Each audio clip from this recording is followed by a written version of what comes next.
عافیت کے اسباب میں سے تیسرا سبب وہ رزق حلال ہے کہ جو انسان دنیا میں حلال رزق کے لیے محنت کرتا ہے، کوشش کرتا ہے، حلال رزق جمع کرتا ہے، حلال رزق خود بھی کھاتا ہے، اپنے اہل و عیال، اپنے بیوی بچوں کو کھلاتا ہے، تو اس کی زندگی عافیت والی ہے، اس لیے کہ یہ صرف فرائض ادا کرے گا۔ اللہ پاک ان فرائض کی ادائیگی کی وجہ سے بھی ان کی نجات اور خلاصی کے فیصلے فرما دیں گے۔ اور اس کے مقابلے میں کوئی آدمی حلال اور حرام کے تمیز کے بغیر رات بھر روزہ رکھتا ہے، دن بھر رات بھر نوافل ادا کرتا ہے، دن بھی عبادت میں رات بھی عبادت میں، لیکن حلال اور حرام کی تمیز نہیں، تو میرے آقا نے ارشاد فرمایا لا يقبل اللہ منہ صرفا ولا عدلا، نہ میرا رب اس کے کسی فرض عبادت کو قبول کرتا ہے اور نہ ہی کسی نفل عبادت کو قبول کرتا ہے۔ اتنا اہم حکم ہے کہ اللہ پاک نے ارشاد فرمایا یا ایھا الرسل، اے میرے رسولو، اے میرے نبیو، اے میرے پیغمبروں، ساری کائنات میں نے تمہارا انتخاب کیا ہے، لیکن خبردار کلوا من الطیبات واعملوا صالحا، کھانے پینے میں حلال کا اہتمام، حرام سے اپنے آپ کو بچائیں۔ انبیاء علیہم السلام حرام نہیں کھایا کرتے تھے، حرام نہیں کمایا کرتے تھے، ان کو مخاطب بنا کے قرآن پاک نے مجھے اور آپ کو سمجھایا ہے۔ مقصود مجھے اور آپ کو سمجھانا تھا، لوری تاتویم نگورے تیورا، یہ وہی محاورہ اور یہی مثال ہے کہ اللہ پاک نے خطاب تو رسولوں سے فرمایا، لیکن مخاطب سمجھانا مجھے اور آپ کو مقصود ہے۔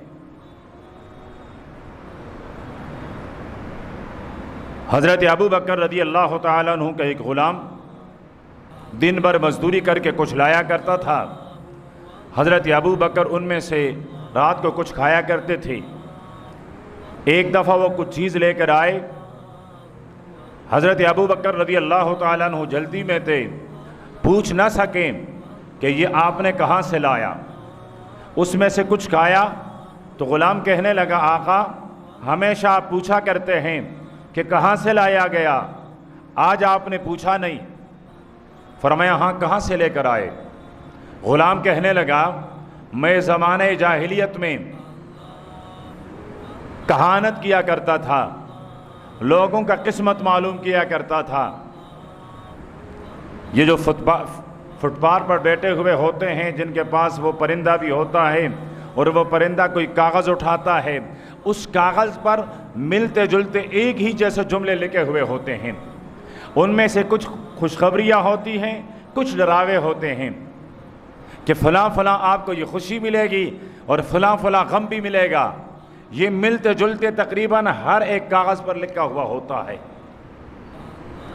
اب پہلی بات تو یہ ہے کہ جو خود فٹ پاتھ پر بیٹھا ہوا ہے، جس کا خود کوئی ٹھکانہ نہیں ہے، وہ میرے اور آپ کا قسمت کا اندازہ کرے گا، وہ میرا اور آپ کا قسمت معلوم کرے گا۔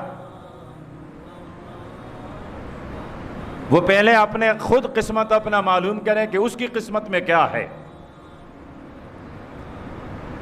کئی لوگ کہتے ہیں ہاتھ دکھائیں، قربان جاؤں، میرے رب نے کچھ ایسے لوگ بھی پیدا کیے جن کے ہاتھ نہیں ہے اور قسمت ہے، ان کا کیا کرو گے؟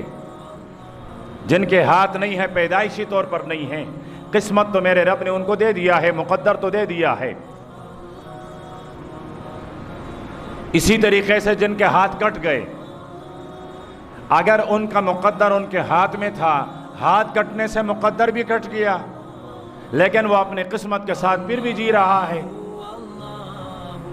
تو وہ غلام کہتا ہے میں نجومی تھا، کہانت کیا کرتا تھا، تو زمانہ جاہلیت میں نے کسی کے لیے کہانت کر لیا تھا اور وہ آدمی مجھے آج ملا، تو میں نے آج اس سے اپنی جو مزدوری تھی وہ مزدوری میں نے اس سے لی اور وہ آپ کے سامنے پیش کی۔ حضرت ابو بکر رضی اللہ تعالیٰ عنہ فرمانے لگے ظالم، تو نے ایک مشتبہ چیز مجھے کھلائی، اور پھر انگلیاں ڈال ڈال کر قے کرنے لگے، قے کرنے لگے، قے کرنے لگے۔ پانی پیتے رہے اور قے کرتے رہے، پانی پیتے رہے اور قے کرتے رہے، یہاں تک کہ معدے سے صرف پانی ہی آنے لگا۔ تو فرمایا چلو اب اللہ کا شکر ہے کہ حرام کا کوئی ذرہ میرے معدے میں باقی نہیں ہے۔ تو فرمایا کہ اگر دنیا میں عافیت چاہتے ہو، سکون کی زندگی، راحت کی زندگی چاہتے ہو، ویسے اصل سکون تو ہے قبر میں، لیکن دنیا میں بھی اللہ پاک کسی کسی کو سکون دیتا ہے۔ عافیت کے یہ اسباب اگر اختیار کیے جائیں تو دنیا میں بھی انسان کو سکون مل سکتا ہے۔ تو راحت وہ حلال رزق میں ہے، اگرچہ کم ہو، اگرچہ پیٹ بھر کر نہ ہو، اگرچہ کچھ لقمے کیوں نہ ہوں، لیکن حلال وہ انسان کو دنیا میں راحت مہیا کرتا ہے، اور یہی عافیت کے اسباب میں سے ایک بہت بڑی سبب ہے۔